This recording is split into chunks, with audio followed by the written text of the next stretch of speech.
Do you think we should not worry about $4, $5, $6 gas at this point and try to cut off Russia at the knees, Mick, or not? Yeah, and I was disagreeing with Donna up until the last thing she said, which she's right. I think everybody would understand if gas prices went up because we shut off Russian energy sales. And I think we probably need to be doing that. We're sending Russia ourselves almost $100 million a day for their gas and their oil. The Europeans are sending them even more. Remember, Nord Stream 2 has a 2 after it for a reason. Nord Stream 1 is still functioning. But what's not being discussed, Joe, is there is another way. You could shut off the Russian access to Russian fuel. And if we simply produced more here, it would lower prices here and provide the Europeans with an outlet, with a replacement for that Russian oil. So I hear people talking about banning Russian oil sales. I'm all for that. And I recognize the fact that that by itself would drive up gas prices here. But why aren't we also talking about making more? We were net exporters of oil under the previous administration. We could do that relatively quickly.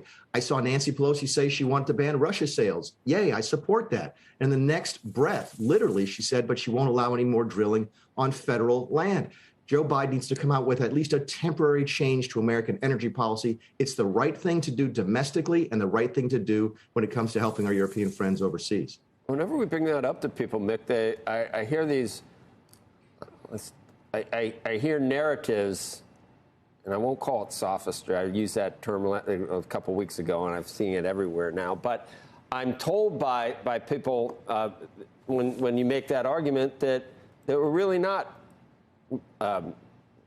damping production efforts in this country, that there's people that drillers have leases that they're not acting on, and they're able to drill, but they don't want to. And we've got more rigs in operation than the end of the Trump administration during the middle of a pandemic. I mean, I hear all kinds of excuses, and I said it was a little weird, Mick, because prior to this, they were very proud to shut down production and keep it in the ground for climate change. Now they're saying, no, we didn't do anything to try to dampen production. We're drill, baby, drill. So I don't know what's true.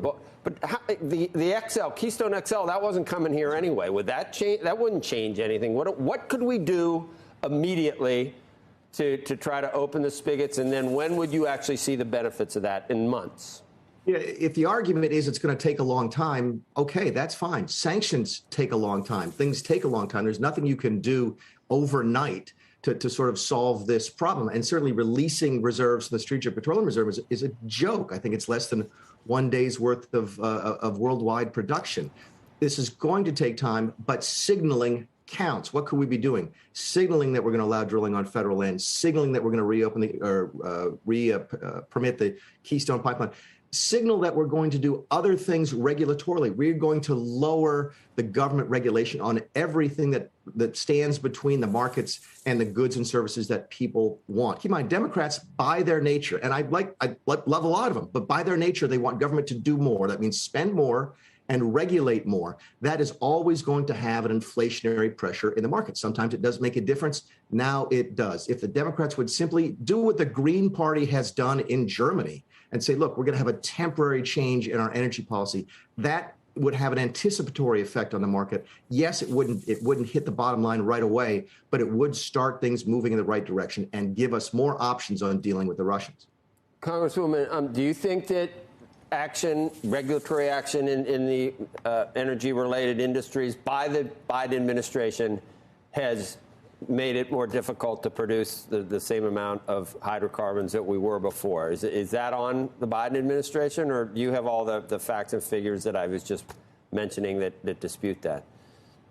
No, I mean, first of all, Mick has got it all wrong, just dead wrong. There is plenty of production capacity that we can have with existing leases, in the public sector and the private sector. And oil companies, I mean, it's a double-edged sword. As long as those oil prices are up, people are making a lot of money. And so we need to, ensure that there is maximum capacity with the existing leases that we have, with existing production facilities that we have in the United States and around the world, to try to make up some of that gap. In this short-term period, we're not going to be able to make all of it up, but we can make up enough so that we can lower prices for your average consumer. And so that's what I worry about. And I think it's quite convenient that in a time of war and the need to bring down prices, the first go-to for Republicans is changing regulations and increasing federal leases. We don't need to do that.